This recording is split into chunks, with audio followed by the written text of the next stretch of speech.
Last night was Richmond Theatre, where I had a review. It was interesting seeing Patrick Duffy, aka Bobby Ewing from Dallas, on stage. Good morning, how are you?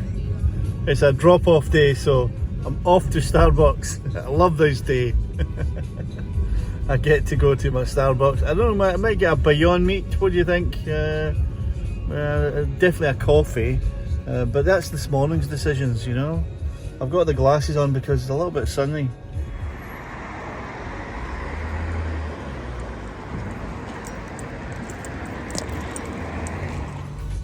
Right, this time in the morning you can tend to, like reverse across the entire high street. So, fantastic. The other thing I was going to, I got a Beyond Meat burger. I went vegetarian about, I don't know, I think it was during COVID, during lockdown, and it was actually not too bad, and it lasted about 6 months. But I used to get Beyond Meat sandwiches, I think they're called, Beyond Meat burgers, out of Starbucks, which are vegetarian, as you probably know. And I've just continued that. Breakfast ones are just really delicious, so I always enjoy that. And I tend to I've been decaf for quite a while, but then I read somewhere that a couple of caffeines a day does you good, so I thought, okay, I'll go on to caffeine again. You never know what study's right, do you? So yeah, yesterday was interesting. I had the weekend, I woke up at 2 o'clock in the morning, and I made a mistake of reading an email late Sunday night. I don't usually I get emails from one person over the weekend, but mostly I don't get them every weekend. And then this weekend I read it, and I was like, oh no, and it was playing on my mind. And of course, when it plays on your mind, you end up working on it in your sleep. And sure enough, I was working on it in my sleep. 2 o'clock I woke up thinking, oh yeah, it could be like that, I wonder if I could do it that way.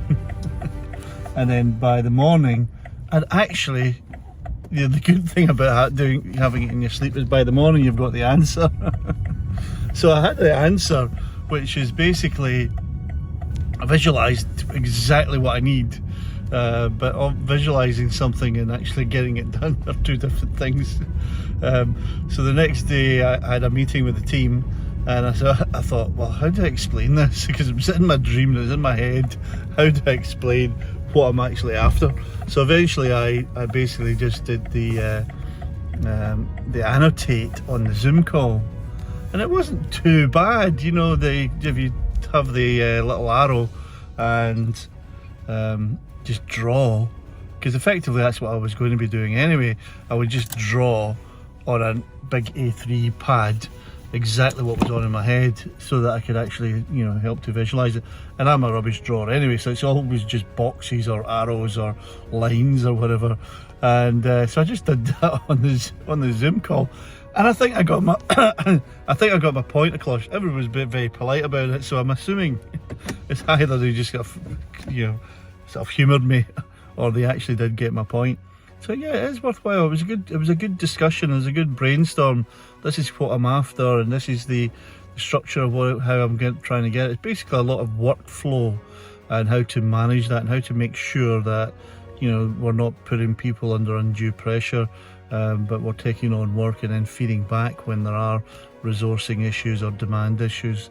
And I think at the moment we just wait until somebody shouts or somebody goes off sick for a week. Oh, maybe he's been a bit stressed. I'm not sure that's exactly how it happens, but you know what I mean? It's through osmosis rather than actually predicting when you actually might be having too much demand on a particular team. And my idea is some sort of dashboard which actually triggers on a central area. So that's kind of where I am at the moment, so that we actually make sure we look after people That's the plan. Because if you look after people, things get done. There's no issues are fewer. Things don't get escalated so much, and and people tend to succeed a whole lot more and are more successful, and ultimately we are all more successful as a result. But it's the prioritization that's always difficult, because people, service is number one, unquestionably, absolutely. Get the thing back up if it's failed. There's no debating that. You have to resolve service problems first and foremost. And too many other people think, oh, cybersecurity is also a very high priority, so you need to get that done as well. Yeah, but it's not the highest. Service is the highest. In other words, issues. Cybersecurity is a risk. It's a risk you have to resolve by putting in projects and uplifting, etc., and maturing your environment. It's a risk. It's always a risk, but it's not an issue. An issue is an incident. Something's happening right now they need to fix, and that is always number one. So to me, it's quite easy when you prioritize things. Get it fixed. Is it an issue or a risk? Do the issue first. Do the risk second. Quite simply. But I know that becomes more complex when you've got 10 projects, 10 problems, and you're doing BAU, activity as well. So, and then somebody comes along saying we've got regulatory stuff. Oh, and by the way, we've now got this control owner who wants us to do this, that, and the next thing is like, okay. So you can see the demand on, Joe and Jane at the bottom of the tree, who are the engineers or whatever doing the change. That could be quite phenomenal if we don't actually, flow control, manage the message, and keep people from being safe from being trodden on by the mighty workloads that goes on in a big organisation. So that's my thought for today. You have a fantastic day. I'm off to eat my Beyond Meat sandwich breakfast with my very tall black Americano.